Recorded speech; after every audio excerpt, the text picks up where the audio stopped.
أهلا بيكم في فيديو جديد من سرداب القصص. قضيتي النهاردة من كولومبيا البريطانية. مجرم خطير بيطارد الشرطة وبيديهم تفاصيل عن تحركاته وبيسيب لهم رسائل واعترافات بجرايمه، ومع ذلك الشرطة مش عارفة تمسكه، والشعب الكولومبي سموه سفاح أباتسفورد، وبقوا بيخافوا يخرجوا من بيوتهم لا السفاح يتعرض لهم. وقبل ما نبدأ تفاصيل قضيتنا صلوا على النبي في الكومنتات، دوسوا لايك للفيديو واشتركوا في القناة، ويلا نبدأ قضية النهاردة.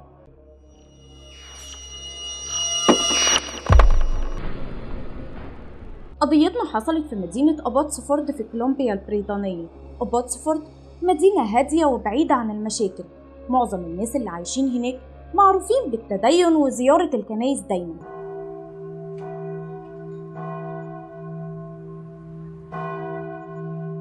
وأباتسفورد تعتبر من أكتر مدن كولومبيا موجود فيها كنائس، وهناك الشرطة تقريبا مش بتسمع عن حدوث جرائم. لكن في يوم 13 أكتوبر سنة 1995 بالتحديد الساعة 5:30 الفجر وصلت بنت المستشفى MSA وهي غرقانة في دمها. واضح إنها بتتحرك بطريقة غير إرادية مش في وعيها.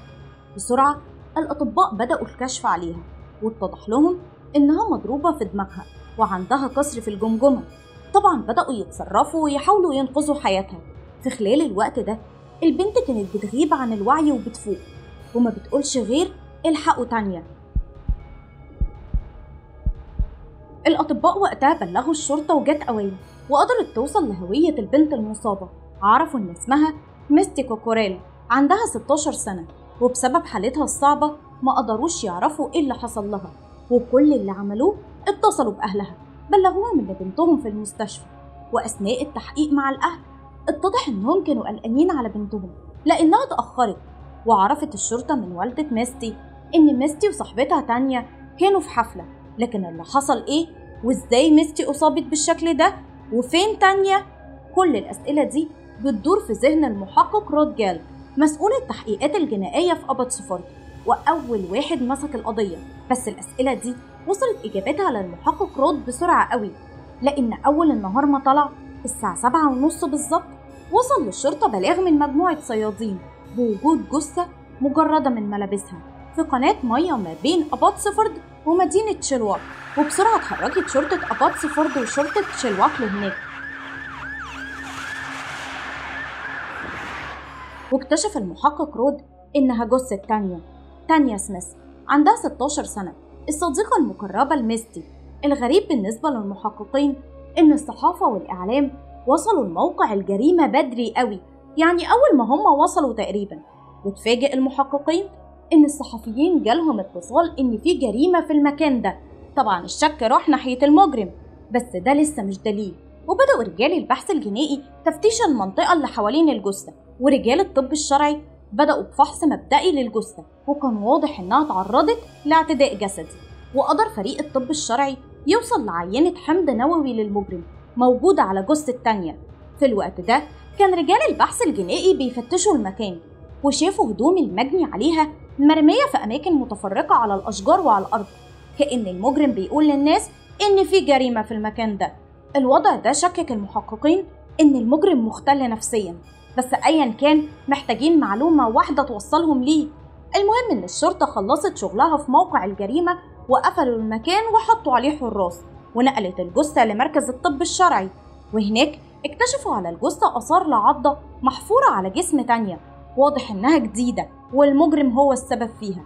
في الأثناء دي المحقق رود أمر شرطي يكون موجود جنب ميستي طول الوقت ومعاه جهاز تسجيل، وأي كلمة تقولها بخصوص القضية يسجلها على طول. وبالنسبة لأهل ميستي والشرطة قرروا ما يبلغوش ميستي اللي حصل لصاحبتها لأنها في فترة حرجة ومحتاجينها تتعافى، والبنت كمان كان عندها إصرار تقوم وتتعاون مع الشرطة. وقدرت في خلال يومين بس من الحادثة تقعد مع المحققين وتقول لهم اللي حصل ليلة الجريمة.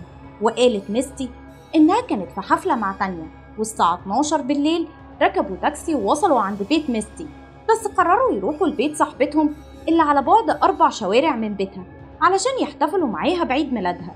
وفعلا عدوا شارع والتاني، وفجأة لقوا شخص مسكهم وسحبهم وسط الأشجار، كان معاه عصاية بيسبول وهددهم يموتهم لو ما نفذوش طلباته. وقتها ميستي سحبت منه عصاية البيسبول وضربته بيها، بس المجرم أخدها منها تاني وفضل يضرب فيها لحد ما فقدت الوعي، ومش فاكرة أي حاجة تانية حصلت بعد كده. ساعتها المحققين بعتوا لميستي رسام جنائي وطلبوا منها توصف لهم شكل المجرم، ووصلوا لأكتر شكل ميستي قالت إنه يشبهه بنسبة كبيرة. كده بقى عند الشرطة صورة للمجرم وتحليل حمض نووي ليه، بس دول مش معلومتين سهلين يوصلوهم للمجرم بسهولة. ووقت ما المحققين بيلاقوا حل للغز ده كان عدى على الجريمة 4 أيام.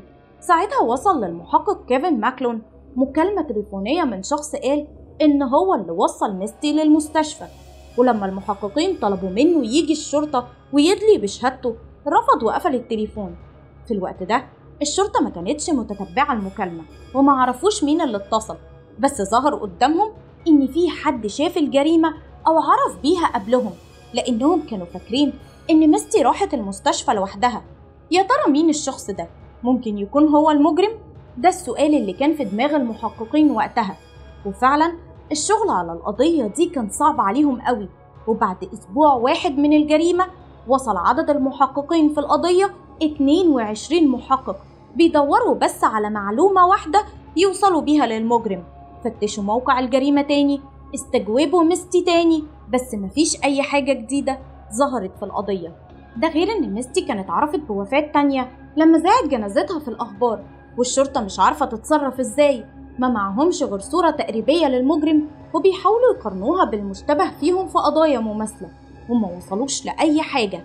حتى الحمض النووي اللي معاهم ما طلعش مطابق لولا حمض نووي موجود عندهم لمجرمين أو مشتبه فيهم. وفضل الحال على الوضع ده لحد يوم 17 أكتوبر. في اليوم ده وصلت مكالمة غريبة للمحققين، شخص بيقول إن هو المجرم، لا وكمان حكى تفاصيل كاملة للجريمة. واللي أكد للشرطة إن ده فعلا المجرم إنه قال لهم على العضة اللي موجودة على جسم الجثة. المحققين كانوا مذهولين. المجرم بكل بساطة بيتحداهم وبيقول لهم أنا هو مش هتقدروا تمسكوني. الموقف ده خلى المحققين مصممين يوصلوا له ويرجعوا كرامتهم، ولأن المكالمة طولت حبتين كانوا عرفوا مكان الاتصال، وطلع تليفون عمومي على بعد شارعين بس منهم، وطلبوا من فريق البحث الجنائي يحاولوا يوصلوا لبصمة المجرم على التليفون اللي اتصل منه. وللأسف ما لقوش عليه أي حاجة توصلهم ليه، وطبعا المحققين هيتجننوا. ساعتها المجرم اتصل بيهم تاني وقال لهم انتوا فاكريني غبي هسيب لكم بصمتي كده بسهولة؟ عيب عليكم والله. ونرفزهم أكتر وقال لهم على العموم أنا هريحكم، كمان 20 دقيقة هكون حواليكوا بدور على ضحية جديدة، وخليكوا شاطرين وحاولوا تمسكوني. ساعتها المحققين اتبعوا المكالمة وعرفوا المكان اللي اتصل منه المجرم، وكان برضو تليفون عمومي في الشارع. ولما وصلوا هناك ما لقوش أي حاجة توصلهم ليه، حتى لو المجرم مراقبهم ووراهم فهو مستخبي في الزحمة وسط الناس ومش عارفين هو مين. ورجعوا المحققين لمركز الشرطة ووشهم في الأرض من اللي بيحصل فيهم من حتة مجرم لا راح ولا جه. وعدت الأيام والمحققين مصممين يلاقوا طريقة يعرفوا بيها المجرم ده، وعلشان كده يوم 25 أكتوبر نزلوا الصورة اللي معاهم في الجرايد وقالوا إن ده مجرم مطلوب القبض عليه. ومع إن الإعلان كان زي إعلان شبهه بيطالب فيه بالقبض على مجرم، بس الإعلان ده بالذات أخد طابع تاني خالص، والشائعات زادت والناس قالت إن الشرطة بتخفي إن ده السفاح اللي هيموت بناتهم. والناس في المدينة اترعبت، والشرطة ما بقتش ملاحقة من المكالمات اللي بتوصل لهم من الناس، وبيقولوا إنهم عارفين المجرم، وكل ما واحدة تشوف واحد ما ترتاحلهوش شوية تقول بس هو ده السفاح وتجري تتصل بالشرطة. وقتها وصل عدد المحققين في القضية دي ل85 محقق، ولا هم عارفين يهدوا الناس ولا يوصلوا للمجرم اللي بهدلهم بالشكل ده. وفي يوم 31 أكتوبر المجرم اتصل بطوارئ الشرطة وقال لهم إنه في طريقه للبحث عن ضحيته الجديدة.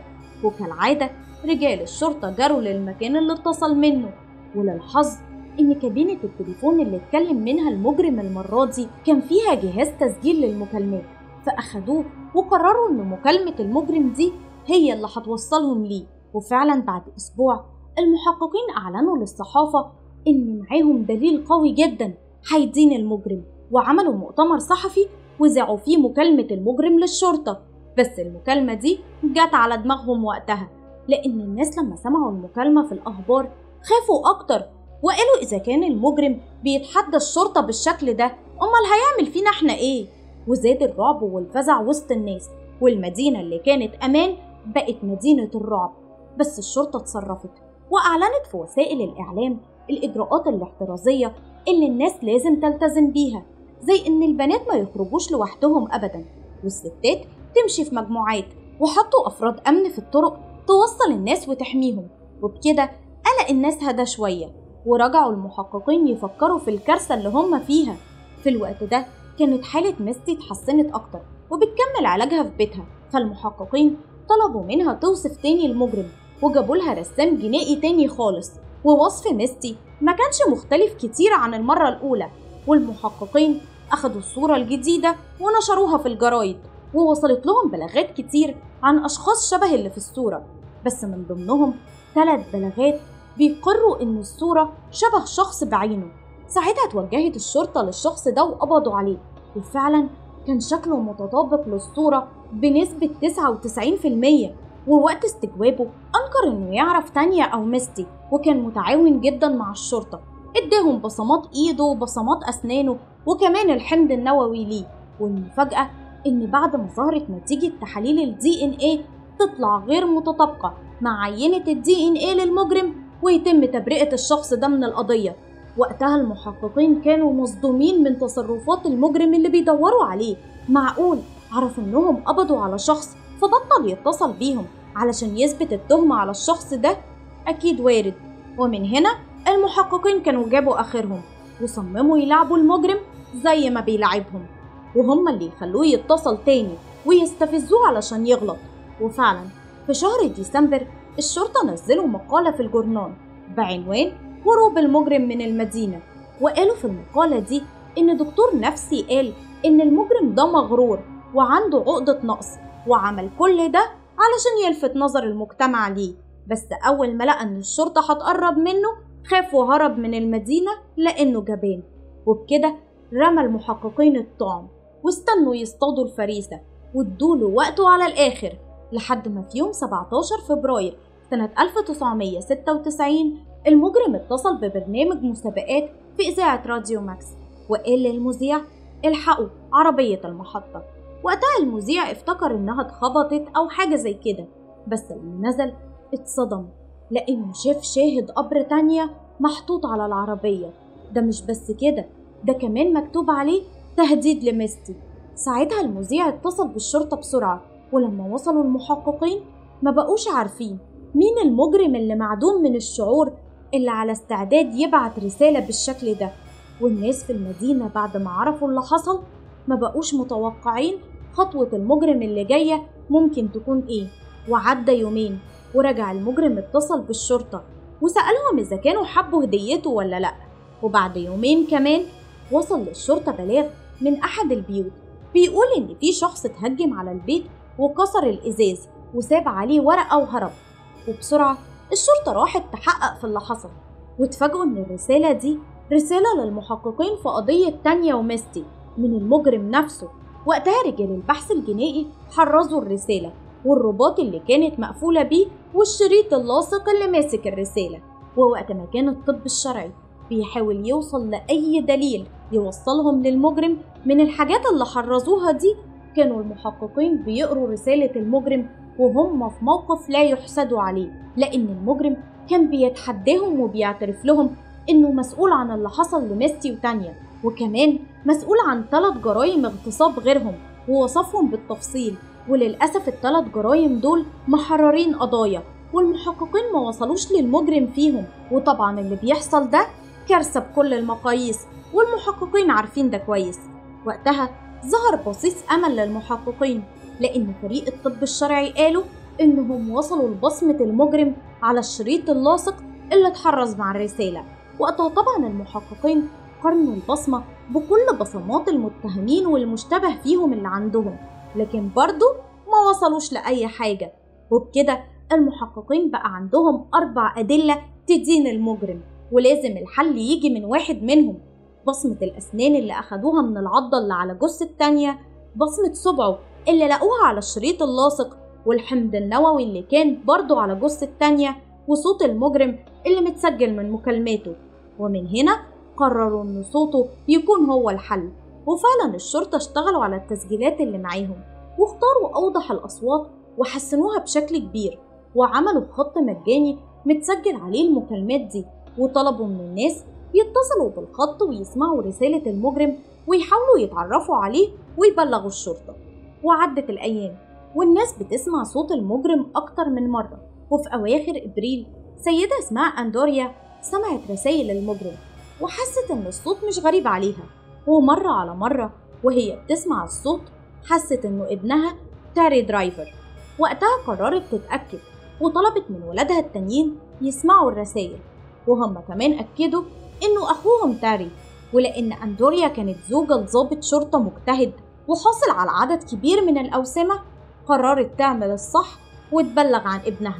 وقتها الشرطة اتحروا عن تاري وعرفوا إنه أب لطفلين وعنده 31 سنة، بيشتغل في مطبعة أوبوتسفورد برينتنج.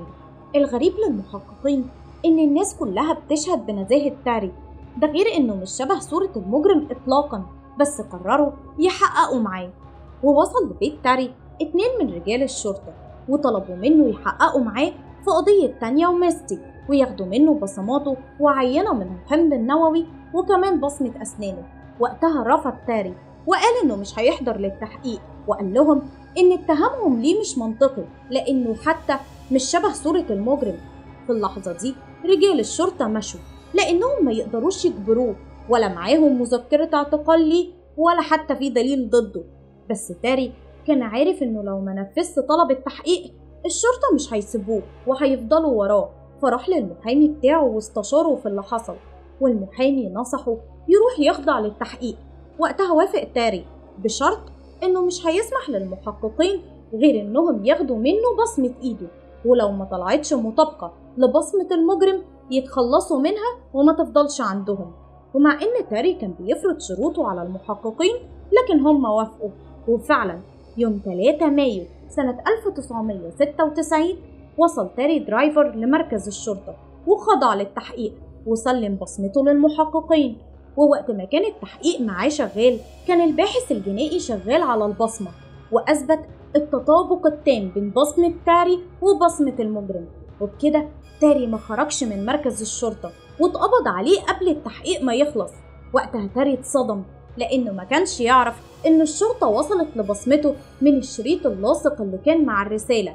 وفي 8 سبتمبر سنة 1996 كانت محاكمة تاري درايفر في محكمة كولومبيا العليا، والمحققين أثبتوا عليه تهمة قتل تانيا من خلال تطابق الحمض النووي ليه مع الحمض النووي اللي لقوه على جثة تانيا، وكمان أثبتوا التطابق التام بين خطه والخط اللي مكتوب بيه رسالة الاعتراف اللي وصلت لهم، ده غير إن بصمة أسنانه متطابقة مع العضة اللي على جسم تانيا، وطبعا بصمته متطابقة مع البصمة اللي على الشريط اللاصق، وبصمة صوته متطابقة مع بصمة صوت المجرم اللي في تسجيلات الشرطة. وغير كل ده بقى إن قاضي المحكمة طلب من ميستي تتعرف على المجرم من وسط كل اللي موجودين في القاعة، وميستي عرفت تاري وقالت إن هو ده المجرم. وطبعا بعد كل ده المحكمة اتأكدت إن تاري درايفر مذنب ووجهت له تهمة قتل تانيا سميث من الدرجة الأولى والشروع في قتل ميستي كوكوريل، واتحكم عليه بالحبس مدى الحياة مع عدم الإفراج المشروط لمدة 25 سنة، ده غير الأحكام اللي أخدها بسبب جرائم الاغتصاب اللي اعترف بيها في رسالته. وهنا بتخلص قضية النهاردة، ولو عايزين قضايا زي دي تاني اكتبولي في التعليقات، وما تنسوش تدوسوا لايك للفيديو وسبسكرايب للقناة علشان ننزل لكم قضيتنا الجديدة في أسرع وقت.